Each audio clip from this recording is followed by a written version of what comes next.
नमस्कार दोस्तों, मैं हूं बिट्टू कुमार और मेरे यूट्यूब चैनल में आपका स्वागत है। दोस्तों, जैसा कि आपको पता है और शिक्षा विभाग की तरफ से भी बोला जा रहा है कि छठे चरण के बाद सातवें चरण की बहाली प्रक्रिया शुरू हो जाएगी और ये सातवें चरण की बहाली प्रक्रिया मार्च के फर्स्ट वीक यानी कि पहले सप्ताह से शुरू कर दिया जाएगा। और पहले सप्ताह से कैसे शुरू होगा, शायद इसका नोटिफिकेशन जारी किया जाए या पहले सप्ताह से रोस्टर की मांग किया जाए कि कौन से ज़िले में, कौन से विद्यालय में, कौन से पंचायत नियोजन इकाई में किस कैटेगरी की कितनी सीटें हैं, इसका पहले एनालिसिस मांगा जाएगा सरकार की तरफ से। तब जाके हो सके नोटिफिकेशन निकाला जाए या पहले नोटिफिकेशन निकाल के एनालिसिस सीटों की संख्या मांगा जाए। इस तरह का विभाग आपको एक लेटर मार्च तक निकाल दिया जाएगा। उससे पहले बहुत सारे शिक्षक अभ्यर्थी कन्फ्यूज हैं कि बिहार के बाहर के लोग इसमें आ सकते हैं या नहीं आ सकते हैं। तो इसके लिए जैसा छठा चरण की बहाली प्रक्रिया चल रही थी वो 2012 के नियमावली के अनुसार चल रही थी। अब जो सातवें चरण की बहाली प्रक्रिया चलेगी वो 2020 के नियमावली के अनुसार ही बहाली प्रक्रिया होगी। और जो 2020 का नियमावली अगर आप लोग नहीं पढ़े हैं तो कमेंट करके बताइएगा, उस पर स्पेशल हम वीडियो बना के लाएंगे। ऑलरेडी 2020 के नियमावली पे पहले ही हमने वीडियो बना लिया है, लेकिन अगर आप बोलेंगे तो विस्तार से हम फिर उस पर एक वीडियो बना के लेके आएंगे कि क्या क्या उसमें नियमावली लागू किया गया है, किन अभ्यर्थियों को क्या फ़ायदा होगा, वो जान लेना बहुत ज़रूरी है। क्योंकि कोई भी वैकेंसी या कोई भी नियोजन होता है तो नियमावली के अनुसार ही किया जाता है।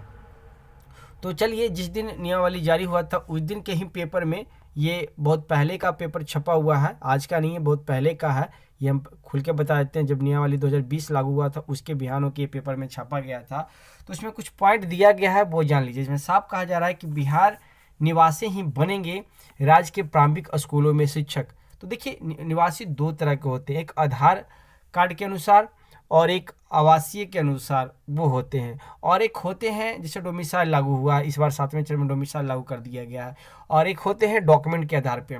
जैसे छठा चरण में एक बार निकाला गया था कि जिनका डॉक्यूमेंट बिहार के बाहर का रहेगा, जो बाहर से पढ़ के आए हैं, वो फॉर्म नहीं डाल सकते हैं। वो एक दिन जारी हुआ था, लेकिन तुरंत उसके अभ्यर्थियों का जब आक्रोश बढ़ने लगा, कुछ शिक्षा विभाग का आक्रोश बढ़ने लगा, कुछ नियम अनुकूल के नियम अनुसार जाने लगे, कोर्ट कचहरी का आश्वासन देने लगे कि हम ये करेंगे वो करेंगे, तो शिक्षा विभाग तुरंत 2 से 3 घंटे के अंदर उसे वापस ले लिया गया। तो देखिए, इसमें किस तरह का डोमिसाइल लागू हुआ है, आधार कार्ड का डोमिसाइल लागू हुआ है या फिर जो सर्टिफिकेट होता है उस पर लागू हुआ वो देख लेते हैं इसमें डिटेल। तो यहाँ पे देख सकते हैं, ये खबर पटना से है और हिंदुस्तान ब्यूरो में इसे प्रकाशित किया गया। यहाँ पे देख सकते हैं 50% स्नातक शिक्षकों की सीधी नियुक्ति, 50% पद प्रमोशन से भरे जाएंगे, 72,000 के करीब रास्ता है सरकारी प्राथमिक विद्यालयों के राज्य में।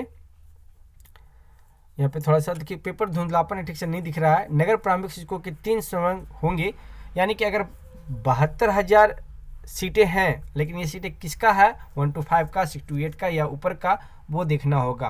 पंचायतों में 2 श्रेणी होगी। चलिए पहले इसको विस्तार से देख लेते हैं। राज्य के करीब 72,000 सरकारी प्राथमिक विद्यालयों में शिक्षक पद पर सिर्फ और सिर्फ बिहार के निवासी ही नियुक्त हो सकेंगे। इन स्कूलों में दूसरे राज्यों के शिक्षक अभ्यर्थियों के लिए नियुक्ति का रास्ता बंद हो गया है, यानी कि पूरी तरह से डोमिसाइल लागू कर दिया गया है। शिक्षा विभाग ने यह प्रावधान लागू कर दिया है। शनिवार को विभाग की ओर से अधिसूचित बिहार राज्य नगर प्रारंभिक विद्यालय सेवा तथा बिहार राज्य पंचायत प्रारंभिक विद्यालय सेवा नियुक्ति, प्रोन्नति, स्थानांतरण, अनुशासनिक कार्रवाई एवं सेवा शर्त नियमावली 2020 में इसका स्पष्ट प्रावधान कर दिया गया है। अब बिहार में इन दोनों नियोजन नियमावलियों के तहत नियुक्ति में भारत के नागरिक और बिहार के निवासी ही आवेदन कर सकेंगे। देखिए, इसमें भारत के नागरिक कहा गया है और एक चीज़ और कहा गया है, बिहार के निवासी, यानी कि आपसे आवासीय और आधार कार्ड मांगा जाएगा। ये नहीं मांगा जाएगा कि आप किस विद्यालय से पढ़ के आए हैं। आप भारत के किसी विद्यालय से, जैसे आप बिहार के निवासी हैं और कोई दिल्ली से पढ़े हैं, पंजाब से पढ़े हैं, तो उनके लिए वैध नहीं माना गया है, सिर्फ निवासी पे ही वैध माना गया है। गौरतलब है कि वर्ष 2006 में राज्य में लागू माध्यमिक एवं उच्च माध्यमिक शिक्षकों के नियोजन में यह व्यवस्था लागू है। इसके तहत बिहार के हाई स्कूलों और +2 में केवल बिहार निवासी ही नियुक्त हो रहे हैं। आरंभ में प्रारंभिक शिक्षकों की नियोजन नियमावली में भी वही प्रावधान किया गया था, लेकिन वर्ष 2012 से लागू नियमावली में इसका स्पष्ट उल्लेख नहीं होने से दूसरे राज्यों खासकर पड़ोसी राज्यों के कुछ शिक्षक नियुक्त हो गए हैं। अब जबकि नियोजित शिक्षक नियुक्त किए जाएंगे और उनकी तनख्वाह भी काफ़ी अच्छी हो गई है। ऐसे में प्रारंभिक शिक्षकों की नियुक्ति में शिक्षा विभाग ने करीब 8 वर्षों के अंतराल के बाद एक बार फिर बिहारी अभ्यर्थियों तक ही प्रारंभिक स्कूलों में नियुक्ति का अवसर केंद्रित कर दिया है। दोनों नियुक्तियों व सेवा शर्त नियमावली में ऐच्छिक स्थानांतरण समेत संशोधित सेवा शर्त के अन्य पहलू शिक्षकों के लिए पूर्व घोषित ही हैं, जिन पर हाल ही में राज्य मंत्रिमंडल में गुहार लगाई थी। नियुक्ति में पहले की तरह ही शिक्षक प्रशिक्षण और अन्य अनिवार्य डिग्रियां रखी गई है। शिक्षक पात्रता परीक्षा उत्तीर्ण होना भी अनिवार्य ही है, लेकिन इस पर पहले से कोई वेटेज समाप्त कर दिया गया है। यानी कि जो सीटेट का वेटेज था, जो 2 अंक 4 अंक जितने पढ़ते थे उनका मिलता था, वो वेटेज शायद हटा दिया गया है। अब ये देखना है कि 2 नंबर का वेटेज हटाया गया है या फिर 104 से ऊपर लाने वाले जिनको 4 वेटेज मिलता था, 120 से ऊपर लाने वाले जिनको 6 वेटेज मिलता था, वो हटाया गया है। वो जब नोटिफिकेशन जारी होगा 7वां चरण का, उसमें आपको देखने को मिल सकता है। यहाँ देख लीजिए पंचायतों में 2 श्रेणी, कौन कौन सी श्रेणी है? तो पंचायत प्रारंभिक शिक्षकों की 2 श्रेणियां हैं, प्रखंड व पंचायत प्रारंभिक शिक्षक। पंचायत स्वयं में स्नातक कोटि के 50% पद प्रोन्नति से, जबकि 50% सीधी नियुक्ति से भरे जाएंगे। कुल रिक्ति में 50% सीटों पर महिला आरक्षण होगा। शारीरिक शिक्षा एवं स्वास्थ्य अनुदेशक, संगीत एवं कला अनुदेशक की नियुक्ति भी होगी। नगर प्रारंभिक शिक्षकों के 3 संवर्ग होंगे।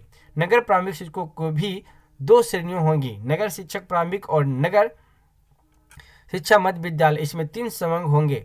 पहला मूल संवर्ग कक्षा 1 से 5, दूसरा स्नातक कोटि कक्षा 6 से 8 और तीसरा मध्य विद्यालय के प्रधानाध्यापक स्नातक के 50% पद मूल संवर्ग के शिक्षक की प्रोन्नति से भरे जाएंगे। यानी कि प्रमोशन पे उनका पद भरा जाएगा। अगर 100 सीट है तो 50 सीट आपका प्रमोशन पे होगा और 50 सीट आपको कैटेगरी वाइज करके नियोजन करके लिया जाएगा। 50% पद सीधे भर्ती से भरे जाएंगे।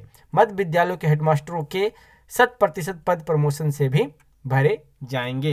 तो ये हमने अपडेट दे दीजिए।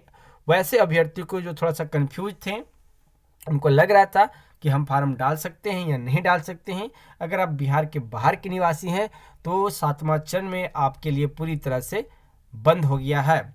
आप 7वें चरण में नहीं भर सकते। अगर आप बिहार के निवासी हैं तो पूरी तरह से 7वें चरण में आप फॉर्म डाल सकते हैं। तो एक बड़ा अपडेट हमने आपको दिया दोस्तों। और भी कुछ अपडेट कुछ भी आएगा तो उसका नोटिफिकेशन सबसे पहले आपके पास हम जरूर पहुंचाएंगे। तो ये वीडियो आपको कैसा लगी आप हमें कमेंट करके बता सकती हैं, और ऐसे वीडियो न्यूज़ पाने के लिए हमारे चैनल पे बने रहें। फिर मिलते हैं एक नेक्स्ट वीडियो में। धन्यवाद दोस्तों।